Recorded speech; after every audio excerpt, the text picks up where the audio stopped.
എല്ലാവർക്കും നമസ്കാരം.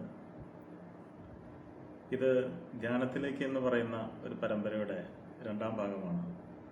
ഇതിൻ്റെ ഒന്നാം ഭാഗത്തിൽ മനസ്സ്, ബുദ്ധി, അഹങ്കാരം, ചിത്തം എന്നൊക്കെ പറയുന്ന അന്ധകരണം എന്ന് പറയുന്ന ഒരു വ്യവസ്ഥയെക്കുറിച്ച് പറയേണ്ടതായിട്ടുണ്ട്. അത് ആ വീഡിയോ കണ്ടിട്ടുണ്ടായിരിക്കുമെന്ന് കരുതുന്നു. ഇവിടെ നമ്മൾ പരിചയപ്പെടുത്തുന്ന ധ്യാന രീതി ആനാപാന സതി എന്ന് പറയുന്ന ഒരു ധ്യാന രീതിയാണ്. അത് ബുദ്ധമാർഗത്തിൽ നിന്നും വന്നിട്ടുള്ളതാണ്. ആന എന്ന് പറയുന്നത് കൊണ്ട് അകത്തേക്ക് എടുക്കുന്ന ശ്വാസവും പാന എന്ന് പറയുന്നത് കൊണ്ട് പുറത്തേക്ക് വിടുന്ന ശ്വാസവുമാണ് പറയപ്പെടുന്നത്. അതുപോലെ തന്നെ സതി എന്ന് പറയുന്നത് കൊണ്ട് അതോട് കൂടെ ആയിരിക്കുക, ഒന്നായിരിക്കുക എന്നാണ്. ഇവിടെ ശ്വാസം എന്ന് പറയുന്നത് നാം ജനിച്ചു വീഴുന്ന സമയം മുതൽ മരിച്ചു പോകുന്ന സമയം വരെയും തുടർച്ചയായിട്ട് നടന്നുകൊണ്ടിരിക്കുന്ന ഒരു നൈരന്തര്യമുള്ള പ്രക്രിയയാണ്. നാം അഗാധമായ നിദ്രയിലാണ്ടിരിക്കുമ്പോഴും ഈ ശ്വാസപ്രക്രിയ നടന്നുകൊണ്ടേയിരിക്കുക, അനുസ്യൂതമായിട്ട് നടന്നുകൊണ്ടിരിക്കുക. അപ്പോൾ ഇവിടെ നമ്മുടെ ഈ സാധനയിൽ ഈ ശ്വാസത്തെ നമ്മളൊന്ന് അവെയറായിരിക്കുന്നു എന്ന് മാത്രം. ഈ ശ്വാസത്തിൽ നാം അവെയറായിരിക്കുമ്പോൾ എന്താണ് സംഭവിക്കുന്നത്? സ്വാഭാവികമായിട്ട് നമ്മളിരിക്കുന്ന സമയത്തൊക്കെ തന്നെ ഈ ശ്വാസം നടന്നുകൊണ്ടിരിക്കുന്നുണ്ടെങ്കിലും നമ്മളെപ്പോഴും മനസ്സ് എന്ന് പറയുന്ന ഒരു പ്രഹേളികയ്ക്കുള്ളിൽ അലഞ്ഞു തിരിയുകയായിരിക്കും. അതുകൊണ്ട് നമ്മുടെ ശ്രദ്ധ പൂർണ്ണമായിട്ടും മനസ്സിൻ്റെ പിന്നിലാണ് പോകുന്നത്. അതിൻ്റെ ചെറിയൊരു ഭാഗം എനർജി ഉപയോഗിച്ചിട്ടാണ് ഈ ശ്വാസോച്ഛ്വാസങ്ങളും ശരീരത്തിൻ്റെ മറ്റു പ്രവർത്തനങ്ങളൊക്കെ നടന്നുകൊണ്ടിരിക്കുന്നത്. വാസ്തവത്തിൽ ഈ ചിന്ത എന്ന് പറയുന്ന സാധനം നമുക്ക് ആവശ്യമുള്ളത് വളരെ കുറച്ചേ ഉണ്ടാവുള്ളൂ. 1% ചിന്തിക്കേണ്ട സ്ഥലത്ത് നമ്മൾ 100% ചിന്തിക്കുകയാണ്. ചില ആളുകൾക്ക് 90%, 80% എന്നുള്ള വ്യത്യാസം ഉണ്ടായിരിക്കാം. പക്ഷേ നമുക്ക് 1% വേണ്ട സ്ഥലത്താണ് നമ്മൾ ഇത്ര അധികം ഉയർന്ന അളവിൽ ചിന്തിക്കുന്നത്. യഥാർത്ഥത്തിൽ ഒരു മനുഷ്യൻ്റെ മനസ്സമാധാനം, ശാന്തി, സ്വസ്ഥത എന്നതിനെ നിർണ്ണയിക്കുന്നത് അയാളുടെ ചിന്തയുടെ അളവ് കുറയുമ്പോഴാണ്. ഒരാളുടെ ചിന്ത എത്രത്തോളം കുറവാണോ അത്രത്തോളം അയാൾ ശാന്തനായിരിക്കും. കഴിഞ്ഞ വീഡിയോയിൽ മനസ്സിനെക്കുറിച്ചും ബുദ്ധിയെക്കുറിച്ചും പറഞ്ഞല്ലോ. ഈ മനസ്സ് എന്ന് പറയുന്നത് സങ്കല്പ വികല്പങ്ങളോട് കൂടിയതാണ്, സംശയത്തോട് കൂടിയതാണ്. കാരണം നമുക്ക് ഒരു വിഷയത്തെക്കുറിച്ച് കൃത്യമായിട്ടുള്ള ധാരണ ഇല്ലാതിരിക്കുമ്പോഴാണ് നമ്മുടെ മനസ്സ് പ്രവർത്തിക്കുക. ഇപ്പം നമ്മൾ ചിന്തിച്ചുകൊണ്ടിരിക്കുന്ന കാര്യങ്ങളെ പറ്റിയൊക്കെ ഒന്ന് ആലോചിച്ച് നോക്കുക. നമ്മൾ ചിന്തിക്കുന്ന കാര്യങ്ങളൊക്കെ ഒരു എത്തും പിടുത്തും കിട്ടാത്ത കാര്യങ്ങളായിരിക്കും. നമ്മൾ എന്തെങ്കിലും ഒരു കാര്യത്തെക്കുറിച്ച് ചിന്തിക്കേണ്ടി വരുന്നത് എപ്പോഴാണ്? ആ കാര്യത്തെക്കുറിച്ച് 2 മനസ്സ് നമുക്കുണ്ടാവും. അത് ഇങ്ങനെയും ആവാം, അങ്ങനെയും ആവാം, അല്ലെങ്കിൽ മറ്റൊരു തരത്തിലാവാം, ഇതൊന്നുമല്ലാത്ത മറ്റൊരു തരത്തിലാവാം എന്നുള്ള രീതിയാണ് ചിന്തയ്ക്ക് എപ്പോഴും ഉണ്ടാവുക.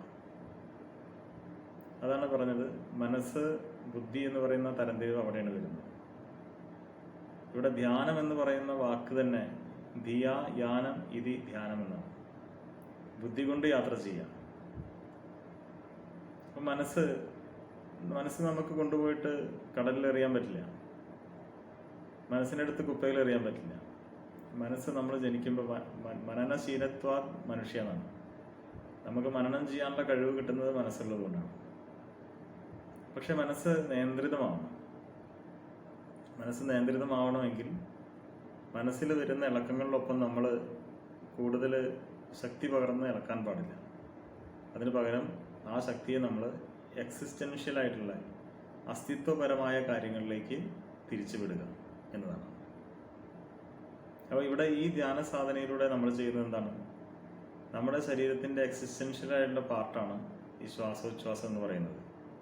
നമ്മുടെ നിലനിൽപ്പിൻ്റെ ആധാരമാണ് ശരിക്കും. അപ്പോൾ ഈ ആധാര വ്യവസ്ഥയിലേക്ക്, നിലനിൽപ്പിന് തന്നെ സഹായിക്കുന്ന വ്യവസ്ഥിതിയെ, ആ വ്യവസ്ഥയെ നമ്മൾ പൂർണ്ണമായിട്ടും അനുഭവിക്കാൻ ശ്രമിക്കുകയാണ്. പൂർണ്ണമായിട്ട് അതിനെ അനുഭവിക്കുകയാണ്, ശ്രമിക്കല്ല.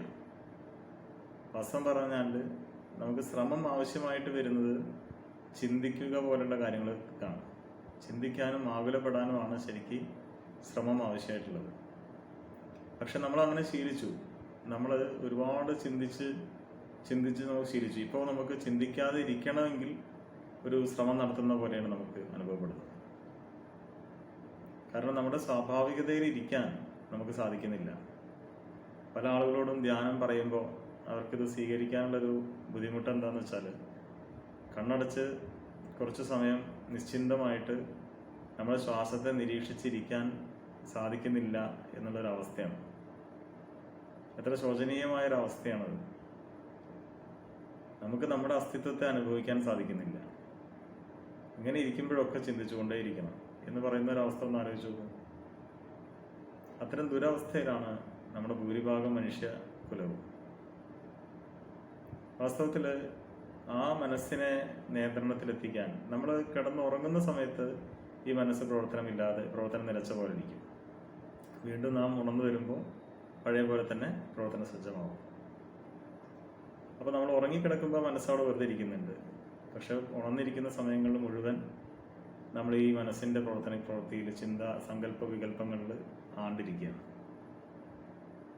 വാസ്തവത്തിൽ ഒരു മനുഷ്യൻ്റെ സ്വസ്ഥത, ഒരു മനുഷ്യൻ്റെ മനസ്സിൻ്റെ പ്രവർത്തനത്തിൻ്റെ നിയന്ത്രണത്തിനെ ആശ്രയിച്ചാണ് ഇരിക്കുന്നത്. ഇവിടെ നമുക്ക് മനസ്സിനെ നേരിട്ട് പ്രാക്ടീസ് ചെയ്യാൻ പറ്റില്ല, ഒരു വിദ്യ അഭ്യസിപ്പിക്കാൻ സാധിക്കില്ല. കാരണം നമ്മൾ ഓരോ കാര്യങ്ങളുമായിട്ട് ബന്ധപ്പെടുമ്പോഴും ആ കാര്യങ്ങളൊക്കെ തന്നെ നമ്മളിലൊരു ഇംപ്രഷൻ ഉണ്ടാക്കുന്നുണ്ട്. ഓരോ ഇടപാടിൽ നമ്മൾ ഇടപെടുമ്പോഴും ഓരോ വൈകാരിക തലത്തിലൂടെ നമ്മൾ കടന്നു പോകുമ്പോഴും അത് മനസ്സിലൊരു ഇംപ്രഷൻ ഉണ്ടാക്കുന്നുണ്ട്, അവിടെ ഒരു മുദ്ര പതിപ്പിക്കുന്നുണ്ട്.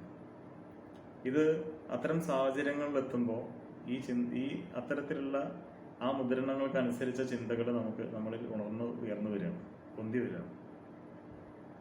അപ്പോൾ നമുക്ക് എന്ത് ചെയ്യാൻ പറ്റുള്ളൂ? നമ്മൾ നമ്മുടെ ഊർജത്തെ, മനസ്സ് പ്രവർത്തിക്കണമെങ്കിൽ മനസ്സിനെ പ്രവർത്തിപ്പിക്കുന്ന ഒരു ഊർജ്ജം നമ്മളിലുണ്ട്. എന്താ പറയണത്? ഉപനിഷത്ത് പറയുന്നത് എന്താണെന്നറിയോ? യത് ചക്ഷുഷാന പശ്യതി ഏന ചക്ഷുംഷി പശ്യതി. യാതൊന്നിനെ കണ്ണുകൊണ്ട് കാണാൻ സാധിക്കില്ലയോ, യാതൊന്നിൻ്റെ സാന്നിധ്യത്താൽ കണ്ണ് കാഴ്ചശക്തിയുള്ളതായി തീരുന്നു പോകും. യത് ശ്രോത്രേണ നശൃണോതി ഏന ശ്രോത്രമിതം ശ്രുതം. യാതൊന്നിനെ കാതുകൊണ്ട് കേൾക്കാൻ സാധിക്കില്ലയോ, യാതൊന്നിനാൽ കാതിന് കേൾവി ശക്തിയുള്ളതായി തീരുന്നു പോകും. എന്നിട്ട് പറയാണ് യത് മനസാന മനനതേ ഏനാഹുർ മനോമതം. യാതൊന്നിനെ മനസ്സുകൊണ്ട് മനനം ചെയ്യാൻ സാധിക്കില്ലയോ, യാതൊന്നിൻ്റെ സാന്നിധ്യം കൊണ്ട് മനസ്സുപോലും മനനശേഷി ഉള്ളതായി തീരുന്നു പോകും. തദ് ബ്രഹ്മ, അതാണ് ബ്രഹ്മം എന്ന് പറയുന്നത്. ആ ബ്രഹ്മം തന്നെയാണ് നമ്മുടെ ആത്മാവ്. ആ ബ്രഹ്മാംശമാണ് നമ്മുടെ ആത്മാവ്. അപ്പോൾ ആ ശക്തി, ഈ ബോധശക്തി, അറിയാനുള്ള ചിത്ശക്തി, നമ്മളിപ്പോൾ ഈ ലോകത്തെ അറിയുന്നുണ്ട്. ഈ ലോകം ഇവിടെ ഉണ്ട്, ലോകത്തെ നാം അറിയുകയും ചെയ്യുന്നുണ്ട്. ഈ ലോകത്തെ നമുക്ക് അറിയാൻ സാധിക്കുന്നത് ബോധം എന്ന് പറയുന്ന ഒരു മാധ്യമത്തിലൂടെയാണ്. അതിനാണ് ചിത്ശക്തി എന്ന് പറയുന്നത്.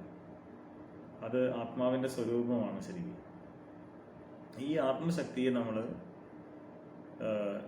എക്സിസ്റ്റൻഷ്യലായിട്ടുള്ള നിലനിൽപ്പിൻ്റെ ഭാഗത്തേക്ക് തിരിച്ചുവിടുന്നതിനാണ് ധ്യാനം എന്ന് പറയുന്നത്. അപ്പോൾ നമ്മൾ ആ എക്സിസ്റ്റൻസിനെ അനുഭവിച്ചുകൊണ്ടിരിക്കുന്ന ആ അനുഭൂതിയിലിരിക്കും. അങ്ങനെ ഇരുന്നതിന് ശേഷം തിരിച്ച് നാം സാധാരണ പ്രവൃത്തികളിലേക്ക് ഏർപ്പെടുന്ന സമയത്തും മനസ്സിൻ്റെ പ്രവർത്തനം കുറഞ്ഞു വരുന്നതായിട്ട് നമുക്ക് അനുഭവപ്പെട്ടു തുടങ്ങും. അപ്പോൾ ഈ സാധന ഒരു നിഷ്ഠയോട് കൂടിയിട്ട് കാലത്തും വൈകിട്ടൊക്കെ ആയിട്ട് നമ്മളൊരു സമയം ഉണ്ടാക്കിയിട്ട് ആ സമയത്ത് ഇരുന്ന് ചെയ്യുകയാണെങ്കിൽ ക്രമേണ നമ്മുടെ മനസ്സ് വളരെയധികം ശുദ്ധി പ്രാപിച്ചു വരുന്നതായിട്ട് നമുക്ക് അനുഭവപ്പെടും. തുടർന്നുള്ള ഭാഗങ്ങളിൽ ഇതിൻ്റെ നാനാവശങ്ങളെ കുറിച്ചിട്ട് നമുക്ക് ചിന്തിക്കാം, ചർച്ച ചെയ്യാം. കമൻസിൽ സംശയങ്ങളുണ്ടെങ്കിൽ കമൻസിൽ രേഖപ്പെടുത്താം. എല്ലാവർക്കും ശുഭദിനം നേരുന്നു. നന്ദി, നമസ്കാരം.